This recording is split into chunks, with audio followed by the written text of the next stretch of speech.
Bismillahirrahmanirrahim. Assalamualaikum warahmatullahi wabarakatuh. Apa kabar Mas dan Mbak semuanya? Semoga kalian senantiasa dilindungi oleh Allah Subhanahu wa Ta'ala. Bagaimana kemarin liburannya Mas dan Mbak? Menyenangkan? Semoga menyenangkan ya. Kemarin kita sudah merayakan Hari Raya Idul Adha atau Hari Raya Kurban. Uswinda mengucapkan Selamat Hari Raya Idul Adha.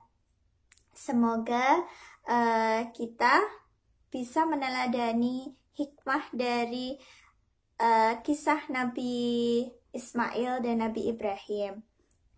Nah, sebelum kita belajar, mari kita bersama-sama berdoa terlebih dahulu agar kita diberikan kemudahan dalam menyerap ilmu yang akan kita pelajari hari ini.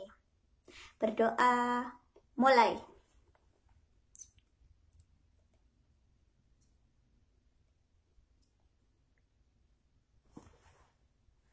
Selesai. Oke? Oke, jadi hari ini kita akan belajar tentang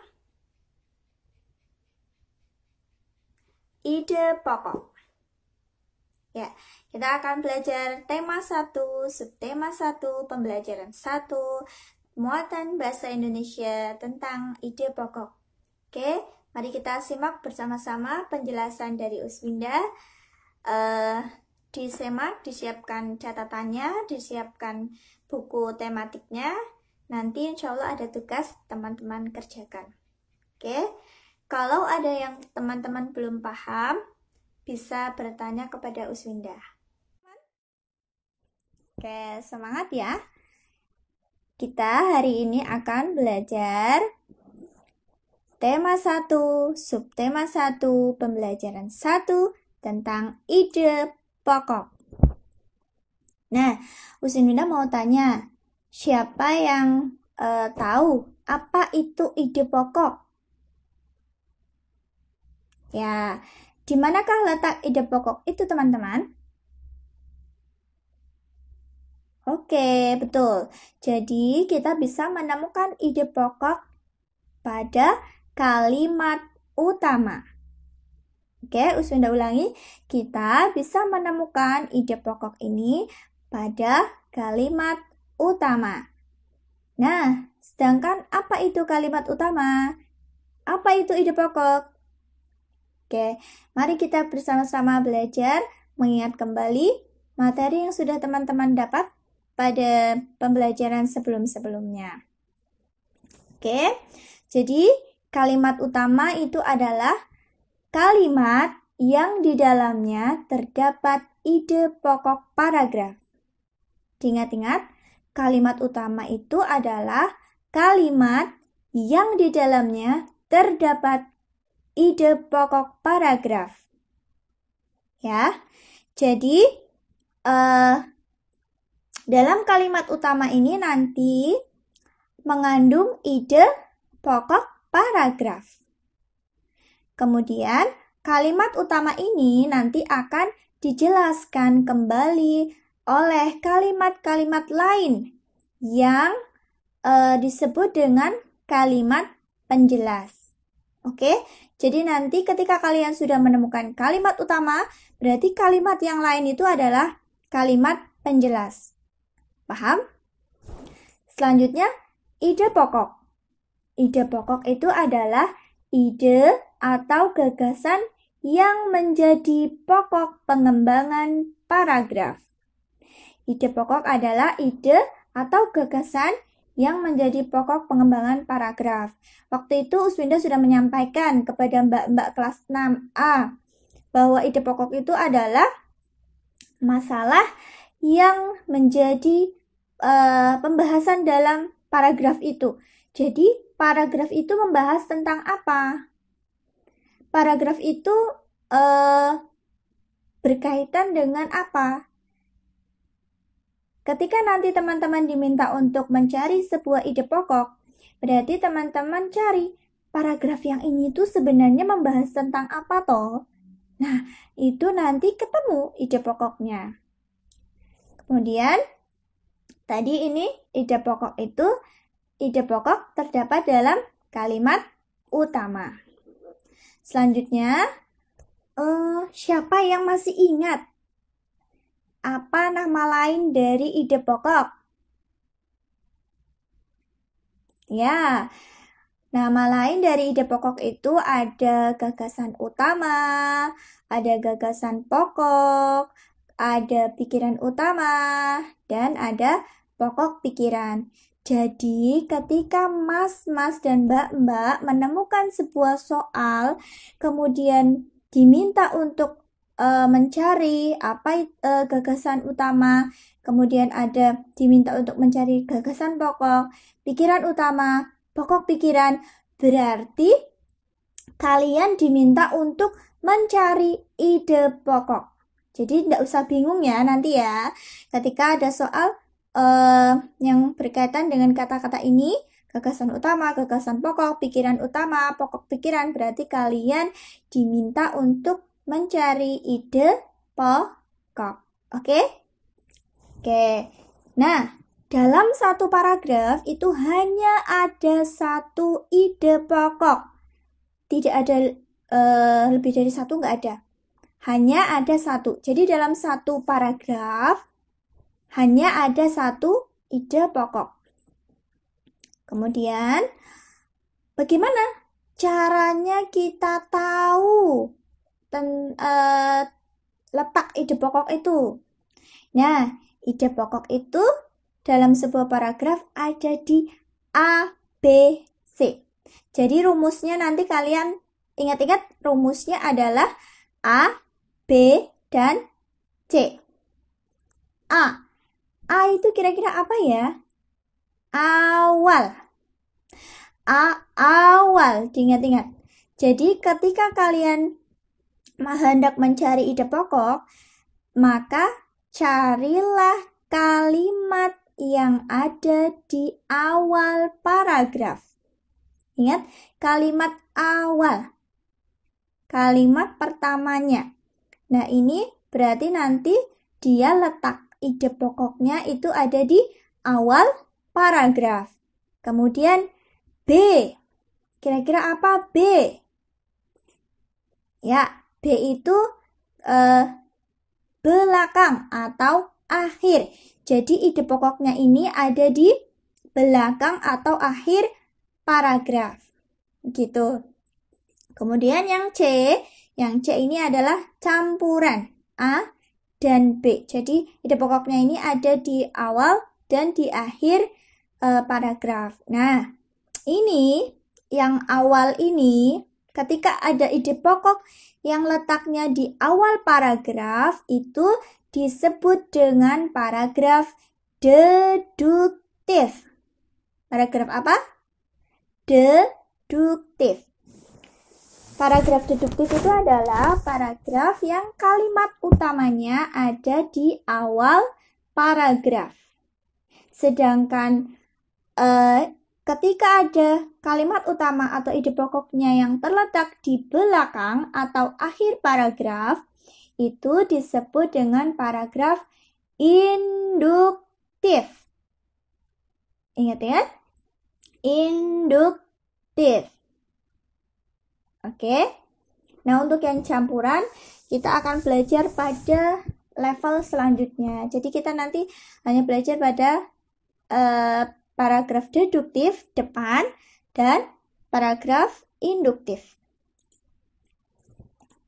Kemudian, bagaimana tips untuk menemukan kalimat utama yang di awal paragraf? Tadi kan ada paragraf deduktif yang kalimat utamanya di awal paragraf. Nah, gimana sih caranya? Ada yang tahu? Nah, ini dia. Nanti akan ada 4 cara. Cara yang pertama yaitu ketika ada sebuah paragraf, bayangkan teman-teman melihat sebuah paragraf. Nah, nanti ada 4 langkah untuk menentukan kalimat utama di awal paragraf. Nah, ini yang pertama, yaitu cermati kalimat pertama dan kalimat kedua. Jadi teman-teman langsung lihat, oh ini kalimat pertamanya sampai sini. Kemudian kalimat keduanya yang ini.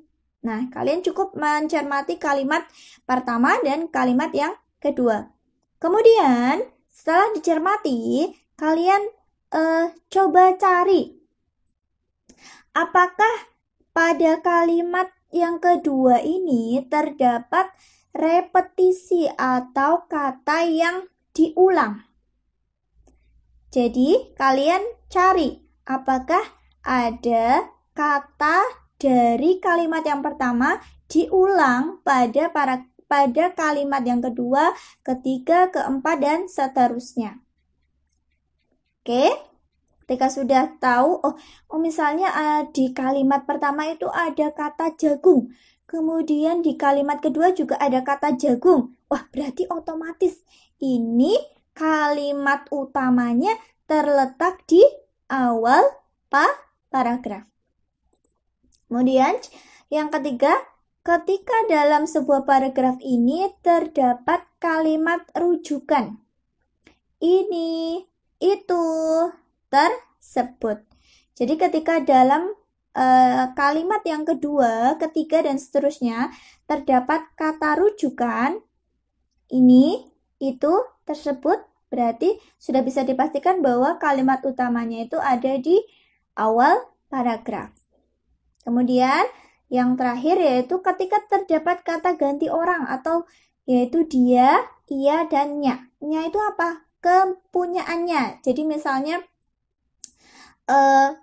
tasnya, kemudian sepatunya, dan sebagainya. Berarti itu adalah kalimat utamanya terletak di awal paragraf. Gimana? Oke, jadi ketika kalian mau mencari sebuah ide pokok, kalian cari dulu kalimat utamanya. Oh, kalimat utamanya ini kalimat utamanya terletak di awal atau di akhir? Coba kita cari. Kalau di awal berarti tanda-tandanya itu yang pertama, kita harus cermati kalimat pertama dan kedua. Kemudian dilihat apakah ada kata yang diulang pada kalimat kedua, ketiga, dan seterusnya. Kemudian apakah ada kata rujukan ini, itu, tersebut. Kemudian apakah ada kata ganti orang pada kalimat yang selanjutnya. Ketika ada tanda-tanda keempat ini berarti sudah bisa dipastikan bahwa kalimat utamanya ini terletak di awal paragraf. Kemudian contohnya seperti ini ya teman-teman. Oke, kita baca bersama-sama.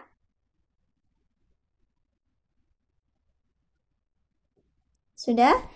Setelah kita baca, kita cermati, kita cari. Tadi apakah kita cermati dulu kalimat yang pertama dan kalimat yang kedua.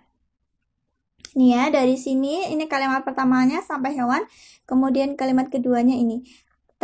Terus yang kedua yaitu apakah ada kata yang diulang, repetisi. Tanaman jagung sangat bermanfaat bagi kehidupan manusia dan hewan.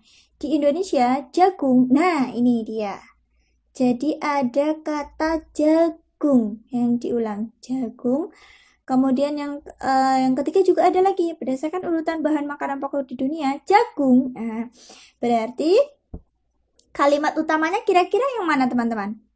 Nah, kalimat utamanya adalah tanaman jagung sangat bermanfaat bagi kehidupan manusia dan hewan. Terus bagaimana kita menentukan ide pokoknya? Oke, jadi ide pokok itu sebenarnya adalah ringkasan dari kalimat utama. Jadi ketika teman-teman mencari ide pokok, sebisa mungkin kata-kata yang tidak diperlukan kita hilangkan. Jadi kita ringkas saja kalimatnya menjadi kalimat yang efektif, gitu ya. Oke, tadi kalimat utamanya adalah tanaman jagung sangat bermanfaat bagi kehidupan manusia dan hewan. Setelah kita ringkas, akan kita temukan ide pokok. Nah, ini dia ide pokoknya adalah jagung bermanfaat bagi kehidupan. Itu saja ya teman-teman, karena intinya itu membahas tentang jagung, manfaat jagung bagi kehidupan. Itu juga boleh. Oke, selanjutnya. Kemudian, bagaimana tips menentukan kalimat utama yang letaknya di akhir paragraf? Kalau tadi di awal, kalau kita sudah menemukan ciri-cirinya tadi, berarti sudah dipastikan itu kalimat utamanya ada di awal paragraf, sehingga ide pokoknya juga pasti terdapat di situ. Nah, sedangkan kali ini kita akan mencari kalimat utama yang letaknya di akhir paragraf. Nah, yang pertama, kalian harus mencermati kalimat terakhir dalam paragraf. Jadi, teman-teman langsung lihat. Bayangkan ada sebuah paragraf, langsung kalian lihat akhir paragrafnya. Nah, kemudian setelah dilihat kalimat yang terakhir pada paragraf itu, kalian cari, kalian lihat apakah dalam kalimat itu ada simpulan. Tanda simpulan itu apa? Yaitu ada kata jadi, oleh karena itu, oleh sebab itu, maka dari itu, dengan demikian. Nah, ketika ada kata-kata ini, berarti sudah dipastikan bahwa kalimat utamanya ada di akhir paragraf. Sehingga ide pokoknya juga terdapat pada kalimat utama itu. Nah, selain itu juga terdapat kata penegas. Kata penegas ini ada kata jadi dan bahkan. Oke, jadi ketika kalian mencari sebuah kalimat utama, tadi ada dua. Kalian lihat kalimat yang pertama dan kedua. Kalau ada tanda-tanda pengulangan, tanda-tanda ini itu, kemudian ada kata ganti, berarti kalimat utamanya ada di awal paragraf. Sedangkan ketika kalian mencari, oh ternyata nggak ada itu, kalian langsung cari ke paragraf yang terakhir, kalimat yang terakhir pada paragraf itu. Ketika di situ ada kata simpulan, berarti sudah dipastikan bahwa kalimat utamanya ada di akhir paragraf. Paham? Nah, ini dia contohnya. Contoh. Oke, kita baca bersama-sama.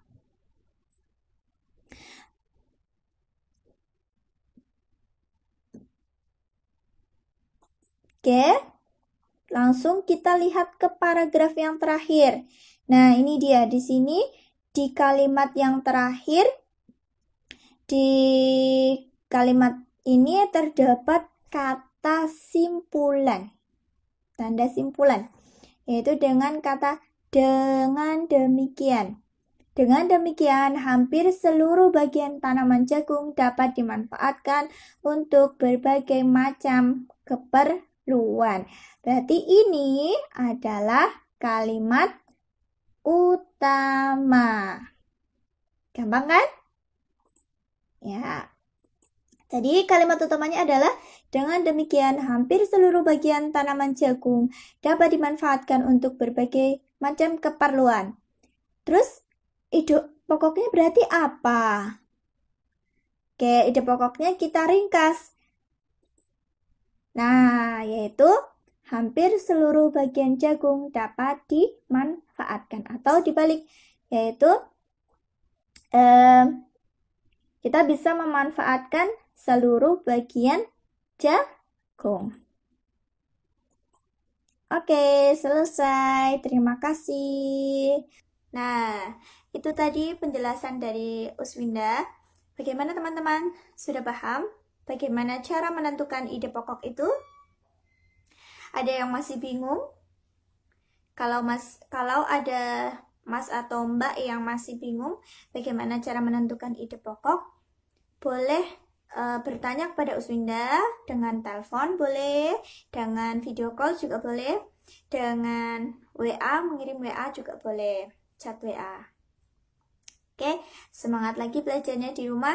Ustazah tunggu tugas-tugasnya. Wassalamualaikum warahmatullahi wabarakatuh.